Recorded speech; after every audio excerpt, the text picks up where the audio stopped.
ಗನ್ಗಾಗಿ high court ಮೊರೆ ಹೋಗ್ತಾರ ನಟ ದರ್ಶನ್. ಗನ್ ಲೈಸೆನ್ಸ್ಗಾಗಿ ದರ್ಶನ್ ಕಾನೂನು ಹೋರಾಟವನ್ನು ಮುಂದುವರಿಸ್ತಾರ.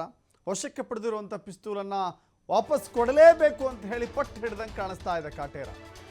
ನಾಳೆ ದರ್ಶನ್ಗೆ ಹೈಕೋರ್ಟ್ಗೆ ಅರ್ಜಿ ಸಲ್ಲಿಸಲಿಕ್ಕೆ ಸಾಧ್ಯತೆ ಇದೆ. ದರ್ಶನ್ ನನ್ನ ಪಿಸ್ತೂಲ್ ಗನ್ನನ್ನು ವಾಪಸ್ ಕೊಡಿ ಅಂತ ಹೇಳಿ ವಶಕ್ಕೆ ಪಡೆದಿದ್ದಂಥ ಕ್ರಮವನ್ನು ಪ್ರಶ್ನಿಸಿ ಅರ್ಜಿ ಸಲ್ಲಿಕೆ ಮಾಡುವಂಥ ಸಾಧ್ಯತೆ ಇದೆ.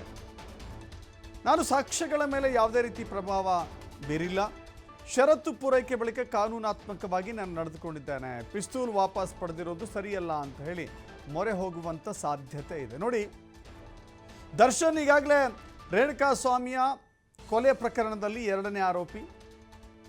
ಮೊದಲನೇ ಪ್ರಕರಣ ನಡೆದ ಕೆಲ ದಿನಗಳ ನಂತರದಲ್ಲಿ ಅಥವಾ ಪ್ರಕರಣ ನಡೆದ ತಕ್ಷಣ ಸಾಕ್ಷ್ಯನಾಶ ಮಾಡಲಿಕ್ಕೆ ಬಹಳ ದೊಡ್ಡ ಪ್ರಯತ್ನ ಅಲ್ಲಿ ಆಗಿದೆ ಅನ್ನೋದು ಪೊಲೀಸರು ಚಾರ್ಜ್ ಶೀಟ್ನಲ್ಲಿ ಉಲ್ಲೇಖ ಮಾಡಿದ್ದಾರೆ. ದರ್ಶನ್ ಮತ್ತು ಆತನ ಸಹಚರರೆಲ್ಲರೂ ಸೇರಿಕೊಂಡು ಸಾಕ್ಷ್ಯನಾಶ ಮಾಡುವಂಥ, ಕೊಲೆಯೇ ನಡೆದಿಲ್ಲ ಎನ್ನುವ ರೀತಿ ಬಿಂಬಿಸುವಂಥ ಬಹಳ ದೊಡ್ಡ ಕ್ರಮಕ್ಕೆ ಮುಂದಾಗಿದ್ದರು. ಆನಂತರದಲ್ಲಿ ಪೊಲೀಸರು ಭೇದಿಸಿದರು. ಅವರು ಅರೆಸ್ಟ್ ಆಗಿ ಜೈಲಿಗೆ ಹೋಗಬೇಕಾಯಿತು. ಜೈಲಿನ ನಂತರದಲ್ಲಿ ಜಾಮೀನಿನ ಆಧಾರದ ಮೇಲೆ ಬಿಡುಗಡೆಯಾಗಿದ್ದಾರೆ.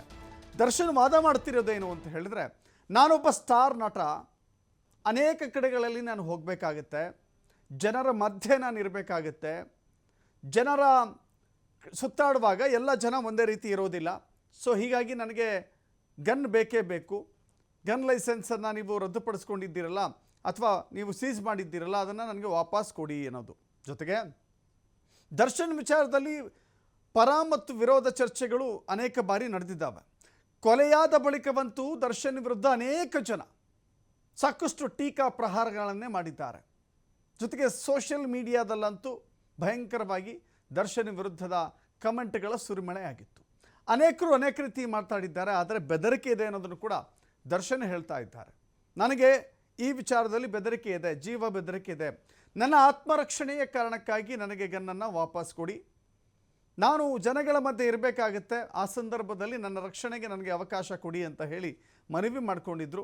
ಕೋರ್ಟ್ ಅದಕ್ಕೆ ನಕಾರವನ್ನು ವ್ಯಕ್ತಪಡಿಸಿತ್ತು. ಇದೀಗ ಅದನ್ನು ಮೇಲ್ಮನವಿ ಸಲ್ಲಿಸಲಿಕ್ಕೆ ದರ್ಶನ್ ಯೋಚಿಸ್ತಾ ಇದ್ದಾರೆ ಎನ್ನುವ ರೀತಿಯಲ್ಲಿ ಕಾಣಿಸ್ತಾ ಇದೆ. ದರ್ಶನ್ ಒಂದು ವೇಳೆ ಮೇಲ್ಮನವಿ ಸಲ್ಲಿಸಿದ ಬಳಿಕವೂ ಕೂಡ ಕೋರ್ಟ್ ಇದನ್ನು ಯಾವ ರೀತಿ ನೋಡುತ್ತೆ ಅನ್ನೋದು ಗೊತ್ತಾಗುತ್ತೆ. ದರ್ಶನ್ ಒಬ್ಬ ಸ್ಟಾರ್ ನಟ, ಹೌದು, ಕೊಲೆ ಬೆದರಿಕೆ ಇರ್ಬೋದು. ಆದರೆ ಇವರು ಸಾಕ್ಷ್ಯನಾಶದ ವಿಚಾರದಲ್ಲಿ ತೆಗೆದುಕೊಂಡಿರುವಂಥ ಅನೇಕ ರೀತಿಯ ವಾಮಮಾರ್ಗಗಳಿದ್ದಾವಲ್ಲ, ಅದರ ಬಗ್ಗೆಯೂ ಕೂಡ ಕೋರ್ಟ್ ಗಮನ ಹರಿಸುತ್ತೆ. ಸೊ ಒಂದು ಕಡೆ ಸ್ಟಾರ್ ನಟ, ಕೊಲೆ ಬೆದರಿಕೆ, ಮತ್ತೊಂದು ಕಡೆ ಸಾಕ್ಷ್ಯನಾಶದ ಪ್ರಯತ್ನ, ಇವೆಲ್ಲವನ್ನು ನೋಡಿದಾಗ ಕೋರ್ಟ್ ಯಾವ ತೀರ್ಮಾನಕ್ಕೆ ಬರುತ್ತೆ ಅನ್ನೋದನ್ನು ಕೂಡ ಕಾದು ನೋಡಬೇಕಾಗಿದೆ. ದರ್ಶನ್ಗೆ ವಾಪಸ್ ಸಿಗುತ್ತೋ ಇಲ್ವೋ ಗನ್ ಲೈಸೆನ್ಸ್ ನೋಡಬೇಕು.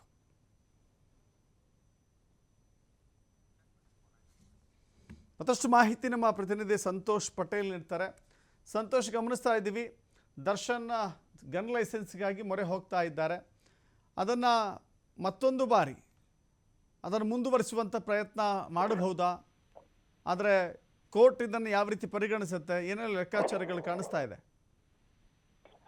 ದಶರಥ್, ಈಗಾಗಲೇ ಏನು ದರ್ಶನ್ ಅವ್ರಿಗೆ ನೀಡಿದಂತಹ ಪಿಸ್ಟಲ್ ಲೈಸೆನ್ಸ್ ಏನಿತ್ತು, ಆ ಗನ್ ಲೈಸೆನ್ಸ್ ಅನ್ನ ಈಗಾಗಲೇ ರದ್ದು ಮಾಡಿರುವಂತದ್ದು. ಅದ್ರ ಜೊತೆಗೆ ಅವರ ಪಿಸ್ತೂಲ್ ಏನಿತ್ತು ಅದನ್ನು ಕೂಡ ವಶಪಡಿಸಿಕೊಂಡಿರುವಂತದ್ದು. ಯಾವಾಗ ರೇಣುಕಾಸ್ವಾಮಿ ಹತ್ಯೆ ಪ್ರಕರಣಕ್ಕೆ ಸಂಬಂಧಪಟ್ಟ ಹಾಗೆ ದರ್ಶನ್ ಪ್ರಮುಖ ಆರೋಪಿ ಆಗಿದ್ರು, ಇದಾದ ಬಳಿಕ ಆ ಪ್ರಕರಣದ ಸಾಕ್ಷಿಗಳ ಮೇಲೆ ಗನ್ನನ್ನು ತೋರಿಸಿ ಇವರು ಬೆದರಿಕೆಯನ್ನು ಹಾಕ್ಬೋದು, ಪ್ರಭಾವವನ್ನು ಬೀರ್ಬೋದು ಅನ್ನೋ ಮಾಹಿತಿಗಳು ಪೊಲೀಸರಿಗೆ ಸಿಗುತ್ತೆ. ಸೊ ಆ ಒಂದು ಮಾಹಿತಿಯನ್ನು ಆಧರಿಸಿ, ಆ ಅನುಮಾನಗಳ ಶಂಕೆಗಳನ್ನ ಆಧಾರವಾಗಿ ಇಟ್ಕೊಂಡು ನಿಮ್ಗೆ ಇರುವಂತ ಗನ್ ಲೈಸೆನ್ಸ್ ಅನ್ನ ಯಾಕೆ ರದ್ದು ಮಾಡಬಾರದು ಅಂತ ಅವ್ರಿಗೆ ಲೆಟರ್ ಅನ್ನು ಕೂಡ ಬರ್ತಿದ್ರು. ಅದಕ್ಕೆ ದರ್ಶನ್ ಕೂಡ ಉತ್ತರವನ್ನು ಕೊಟ್ಟಿದ್ರು, ನಾನು ಯಾವುದೇ ರೀತಿಯ ಪ್ರಭಾವವನ್ನು ಬೀರೋದಿಲ್ಲ, ಇದು ನನ್ನ ಆತ್ಮರಕ್ಷಣೆಗೆ ಇಟ್ಕೊಂಡಿರುವಂತದ್ದು, ಜನಗಳ ಮಧ್ಯೆ ಓಡಾಡುವನು ನಾನು, ಹೀಗಾಗಿ ನನಗೆ ಬೆದರಿಕೆಗಳಿರುತ್ತೆ, ಹೀಗಾಗಿ ನಂದು ಹಲವು ಬಿಸ್ನೆಸ್ ಇರ್ಬೋದು, ಬೇರೆ ಬೇರೆ ವ್ಯವಹಾರಗಳಿರುತ್ತೆ, ಇಂತಹ ಸಂದರ್ಭದಲ್ಲಿ ನನಗೆ ಆಪತ್ತು ಇರುವಂತ ಸಾಧ್ಯತೆ ಇರುತ್ತೆ. ಈ ಕಾರಣಕ್ಕಾಗಿ ನನಗೆ ಬೇಕು, ನಾನು ಯಾವುದೇ ಹಂತದಲ್ಲೂ ಯಾವುದೇ ಕಾರಣಕ್ಕೂ ಕೂಡ ರೇಣುಕಾಸ್ವಾಮಿ ಹತ್ಯೆ ಪ್ರಕರಣಕ್ಕೆ ಸಂಬಂಧಪಟ್ಟಂಗೆ ಯಾವುದೇ ಸಾಕ್ಷಿಗಳಿಗಾಗ್ಲಿ ಮತ್ತೊಬ್ಬರಿಗಾಗ್ಲಿ ನಾನು ಬೆದರಿಕೆಯನ್ನು ಹಾಕೋದಿಲ್ಲ, ಮತ್ತೆ ಗನ್ನನ್ನ ಬಳಸೋದಿಲ್ಲ ಅಂತೇಳಿ ಅವರು ಲೆಟರ್ನ ಬರೆದಿದ್ರು. ಆದ್ರೆ ಇನ್ನು ಪೊಲೀಸರು ಇರುವಂತ ಇರುವಂತ ಮಾಹಿತಿಯನ್ನ ಆಧಾರವಾಗಿ ಇಟ್ಕೊಂಡು ಇವರು ಪ್ರಭಾವವನ್ನು ಬೀರ್ಬೋದು ರೇಣುಕಾಸ್ವಾಮಿ ಕೊಲೆ ಪ್ರಕರಣದ ಸಾಕ್ಷಿಗಳ ಮೇಲೆ ಅನ್ನೋ ಕಾರಣಕ್ಕೆ ಅದನ್ನ ರದ್ದು ಮಾಡಿದ್ರು. ಇದೀಗ ಅದರ ಮುಂದುವರೆದ ಭಾಗವಾಗಿ ದರ್ಶನ್ ಅವರು ತಮ್ಮ ವಕೀಲರ ಮುಖೇನ ಒಂದು ಕೋರ್ಟ್ಗೆ ಅರ್ಜಿಯನ್ನ ಹಾಕೊಳ್ಳುವ ಪ್ರಯತ್ನದಲ್ಲಿ ಇರುವಂತದ್ದು, ಈ ಬಗ್ಗೆ ಚಿಂತನೆಯನ್ನ ಮಾಡಿದಾರೆ ಅನ್ನೋ ಮಾಹಿತಿ ಮೂಲಗಳ ಪ್ರಕಾರ ಲಭ್ಯವಾಗಿರುವಂತದ್ದು. ತನಗೆ ಗನ್ ಬೇಕು, ಪಬ್ಲಿಕ್ ಲೈಫ್ ನಲ್ಲಿ ಇರುವಂತ ನಾನು ಹೀಗೆ ಅಂತ ಹೇಳಿ ತಮ್ಮ ವಕೀಲರ ಮುಖಾಂತರ ಚರ್ಚೆಯನ್ನ ಮಾಡಿದಾರೆ ಅನ್ನೋ ಮಾಹಿತಿ ಲಭ್ಯವಾಗ್ತಾ ಇದೆ. ಸೊ ನಾಳೆದಲ್ಲಿ ಮುಂದಿನ ವಾರದಲ್ಲಿ ಯಾವಾಗ ಬೇಕಾದ್ರೆ ನನಗೆ ಗನ್ ಲೈಸೆನ್ಸ್ ಏನ್ ಈಗಾಗಲೇ ರದ್ದು ಮಾಡಲಾಗಿದೆ ಅದನ್ನ ಕೊಡ್ಬೇಕು, ಅನುವು ಮಾಡಿಕೊಡ್ಬೇಕು, ಅದನ್ನ ಬಳಸಲಿಕ್ಕೆ ಅಂತೇಳಿ ನ್ಯಾಯಾಲಯಕ್ಕೆ ಅರ್ಜಿ ಹಾಕುವಂತ ಸಾಧ್ಯತೆ ಇದೆ ಅನ್ನೋ ಮಾಹಿತಿ ಲಭ್ಯವಾಗಿರುವಂತದ್ದು. ಮುಂದಿನ ದಿನಗಳಲ್ಲಿ ಅರ್ಜಿಯನ್ನ ಹಾಕ್ತಾರಾ, ಇಲ್ಲ ಈ ಪ್ರಕರಣದ ಟ್ರಯಲ್ ಮುಗಿಯೋವರೆಗೂ, ಇಲ್ಲಾಂದ್ರೆ ಈಗಾಗಲೇ ಸುಪ್ರೀಂ ಕೋರ್ಟ್ ನಲ್ಲಿ ಈ ದರ್ಶನ್ಗೆ ಜಾಮೀನು ಕೊಟ್ಟಿರೋ ಬಗ್ಗೆ ಪೊಲೀಸರಿಗಾಗಲೇ ಅದರ ಜಾಮೀನು ರದ್ದಿಗೂ ಕೂಡ ಅರ್ಜಿಯನ್ನ ಹಾಕೊಂಡಿರುವಂತದ್ದು.